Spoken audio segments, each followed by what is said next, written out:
Vaz Montenegro from Far Cry 3 described insanity as doing the same thing over and over again, expecting something to change. But to me, that sounds like a grand old time worth hundreds and hundreds of hours worth of fun. Now, how on earth is doing the same thing over and over again fun and not completely, well, insane? And more importantly, how does it remain fresh after hundreds, maybe even thousands of playthroughs? Today, we'll be looking into a game called Ancient Dungeon to not only answer this question, but also the question of how is it the perfect VR roguelike game? Now, there are other VR roguelike games like Compound, but to me, Ancient Dungeon stands out above it. So let's discuss that. To start off, what is a roguelike? Now to those who are familiar with the genre, you can instantly understand what that means, but I'm going to briefly explain what a roguelike is for those still in the dark. Essentially, a roguelike is a game where you're meant to replay over and over again, but each time you unlock new items or upgrades for your next dungeon crawl.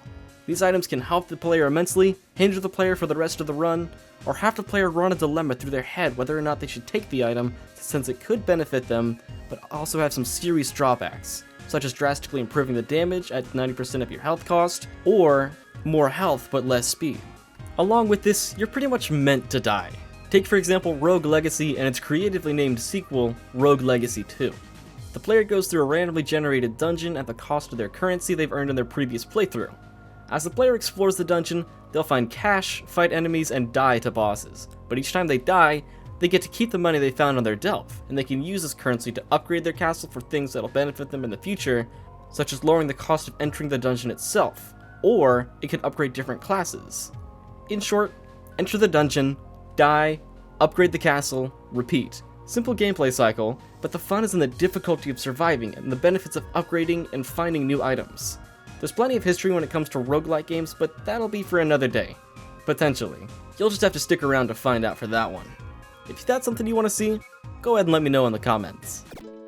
Before we discuss the game itself, I'd like to thank all of you for the support on my previous videos. It's an otherworldly experience getting such positive feedback and watching the subscriber count go up. If you want to support me and what I do and see me grow even further, the best thing you can do is subscribe as well as like and comment on my uploads. Anyway, enough with the cliche YouTuber plug, let's just get into what you're actually here for. Ancient Dungeon, in my opinion, and as the title states, is a perfect example of a roguelike done very well in VR, for several reasons, that being the gameplay cycle, how the combat feels, the art style, and the music. Starting with the gameplay cycle, let's discuss how you're first introduced to the game. As soon as you boot up the game and get past the menu screen, you're dropped into what is now your new home base, with several inhabitants waiting to talk to you and give a little exposition on their occupation. You've got 4 friends here. The Acolyte, a man who views each and every run to gain knowledge on the dungeon's enemies, relics, and journal pages that can be found scattered in different elevations of the monster-infested ruins. The Blacksmith, an older gentleman who upgrades your weapons when you beat the dungeon. The Craven, a cowardly explorer who creates excuses as to why he hasn't delved into the dungeon himself. And finally, there's the Seer, a magical being who appears after the player has beaten their first challenge run. After you've shaken hands with everyone here, it's time to nut up, shut up, grab your sword, and get ready to explore the dungeon that lies before you. In this abyss, there are 5 total floors, each one less forgiving than the last. These are the Overgrown Gatehouse, Infested Dungeon, Forgotten Library, Luminous Mines, and the Beast's Cradle. The first floor you encounter is filled with different kinds of slimes, zombies, bats, and plants with a vengeance. On your first playthrough, it may be a little challenging to get past this area since you're getting used to the game, but after a while, there's no excuse for you not getting past this point. Throughout the dark and green gatehouse, as well as the rest of the floors, aside from the final one, you'll find different relics that can help you fight against combatants. Relics come in 3 different tiers, the higher ones obviously being better than the lower ones. These relics can be found in item pedestals, inside of golden chests, and within the shop. You can also find items with a cooldown known as marks. If you've played Binding of Isaac, these are basically your active items. Items that benefit the player, but require 1 or multiple charges before they can be used again. Once you reach the end of a floor, you'll see a giant set of red French doors hiding a boss. On the first floor, there are 2 different bosses you can encounter, these being the Deranged Adventurer, a madman lost in the dungeon who swings a stick at you, or the King Slime, much larger than a regular slime who summons common green slimes every time it takes damage.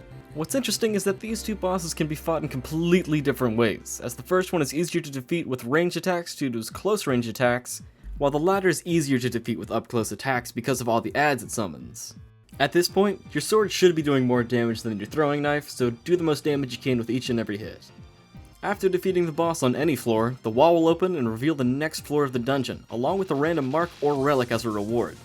I won't be discussing the rest of the enemies or bosses because I want you to experience them for yourself. Plus, that would be quite a lot of explaining, and I'm not trying to make this video overly long for no reason.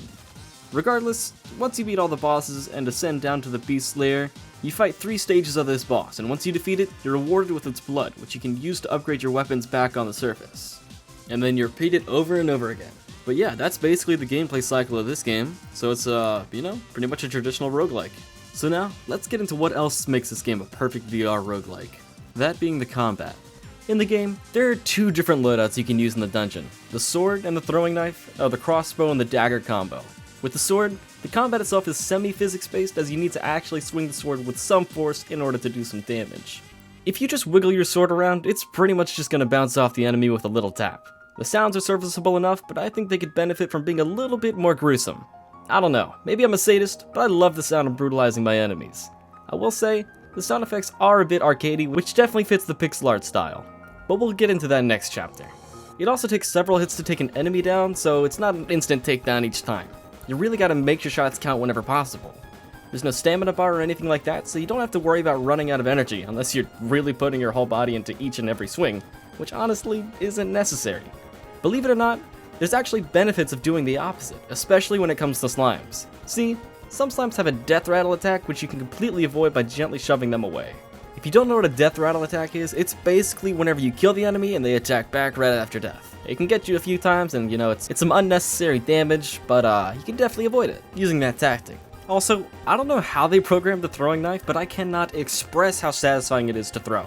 Each time you hit your target, it is just, oh my god, it's such a feeling. But enough about that loadout. Let's talk about the crossbow and dagger. The crossbow, believe it or not, isn't too much of a range game since the further your bolt goes, the longer you have to wait for it to return to you. Staying close and rapid firing is probably your best bet when it comes to close quarters combat. I honestly find myself not using the dagger when I should be, because the crossbow is just too good at close range combat. Although when it comes to range, the crossbow definitely excels at that. Also, you can give enemies a quick bop with a bow if need be, but you're better off giving them a quick shank with the dagger since it'll do a little bit more damage. So that's it for combat. Now let's move on to the art style and music. The voxel art style of the game 100% gives it a retro, arcadey feel, yet it's not distracting. In fact, it's quite immersive. I think that's thanks in part to how everything blends together, and nothing really stands out like a sore thumb. All environments, enemies, weapons, and graphics are either pixel or voxel art, and maintain a cohesive style. In my opinion, this sort of pays homage to the original Rogue, the first game of this genre. Rogue was made in 1985, so the graphics don't even exist. Instead, it's just a couple pixels slapped together to create a randomly generated and infamous Dungeon of Doom. Unlike Rogue, however, Ancient Dungeon introduces music, but not 18-bit or 16-bit music to match with its art direction. Instead, the music consists of string orchestras and choirs, as well as different woodwinds upon entering a deeper level in the labyrinth. Each level has its own theme that briefly plays before fading into the background, leaving you in silence and darkness as you traverse the maze. Upon entering the boss room, bombastic music plays featuring the previously mentioned instruments, but this time drums and brass are added to really give off that foreboding vibe. Despite the music not lining up with the graphics, it's still very impactful and definitely makes you feel like you're exploring a maze filled with enemies or fighting a grand boss. This section's gonna be a smidge shorter than the others, and that's in part to me not being a musician or an artist. I'm doing the best I can here, so cut me a little bit of slack. But yeah, all in all, the music and art direction are quite pleasing and very, very immersive. Doing the same thing over and over again can be fun, despite what some murderous psychopaths say. It just needs to be structured right. Ancient Dungeon 1000% deserves more love than it gets. I'm not sure if Steam Charts is acting up, but there are hardly any active players. In my opinion, this is one of the best VR games out right now, due to there kind of being a drought in terms of good VR titles. Better yet, the game is still being updated and developed, which I personally appreciate. Even more better yet, multiplayer is coming, so grab a friend and get ready to explore the Ancient Dungeon. As sponsored as that sounded, this video isn't sponsored at all. I just can't recommend this game enough.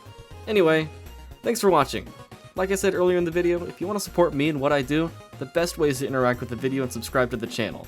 It's my goal to have 200 subscribers by the end of 2023, so if we can do that, I'd be more than blown away. This is the last time I'll say it. Thank you for watching. Have a good one.